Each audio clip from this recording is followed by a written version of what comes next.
হবিগঞ্জে NCP ও বিএনপির পাল্টাপাল্টি কর্মসূচি ঘিরে পৌর এলাকায় ১৪৪ ধারা জারি করেছে প্রশাসন, যেটি জানাচ্ছিলাম। এই মুহূর্তে তার সবশেষ খবর জানবো। জেলা প্রশাসক কার্যালয়ের সামনে আছেন সহকর্মী রাশেদ আহমদ খান। গতকাল হবিগঞ্জে এনসিপি নেতাদের উপর হামলার প্রতিবাদে আজকে এনসিপি হবিগঞ্জে বিক্ষোভ সমাবেশে ডাক দিয়েছিল।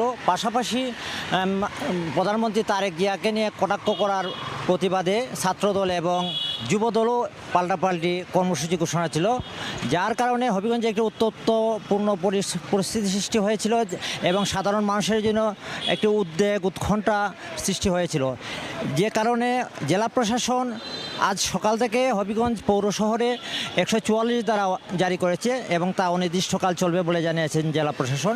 আমরা সকাল থেকে দেখেছি যে হবিগঞ্জের যে এনসিপির যে নেতৃবৃন্দ আছেন তারা বিভিন্ন জায়গায় তাদের যে কার্যক্রম তাদের যে কেন্দ্রীয় নেতারা, বিশেষ করে এখানে কেন্দ্রীয় নেতারা আসার কথা ছিল। নাহিদ আলম সহ এখানে সার্জিস সহ যে যারা আছেন, হাসনাত আবদুল্লাহ সহ কেন্দ্রীয় নেতারা এখানে আসার কথা ছিল। মৌলভীবাজারে আজকে তাদের একটি প্রোগ্রাম ছিল, এই প্রোগ্রাম তারা ক্যান্সেল করে আজকে হবিগঞ্জে প্রোগ্রাম দিয়েছেন। কিন্তু এই পরিস্থিতিতে ছাত্রদল এবং যুবদলও পাল্টাপাল্টি প্রোগ্রাম দেওয়ার কারণে এখানে যে উদ্ভূত পরিস্থিতি সৃষ্টি হয়েছে, এই পরিস্থিতি রক্ষার্থে জেলা প্রশাসন আজকে সকাল থেকে এখানে ১৪৪ ধারা জারি করেছে। আমরা সকাল থেকে দেখেছি যে এখানে হবিগঞ্জ সার্কিট হাউস সহ যে এখানে গুরুত্বপূর্ণ যে যান চলাচলের যে সড়কগুলো আছে, এই সড়কগুলোতে এখানে সকাল থেকেই সাধারণ মানুষ যে চলাচল করছেন, কি জানি একটি অবস্থা, একটি উৎকণ্ঠা ছিলেন অনেকে। তবে সকাল থেকে এখানে কোনো পুলিশ ছিল না। আমরা দেখেছি যে ৫ মিনিট আগে সদর থানা থেকে পুলিশ এখানে অবস্থান নিয়েছে।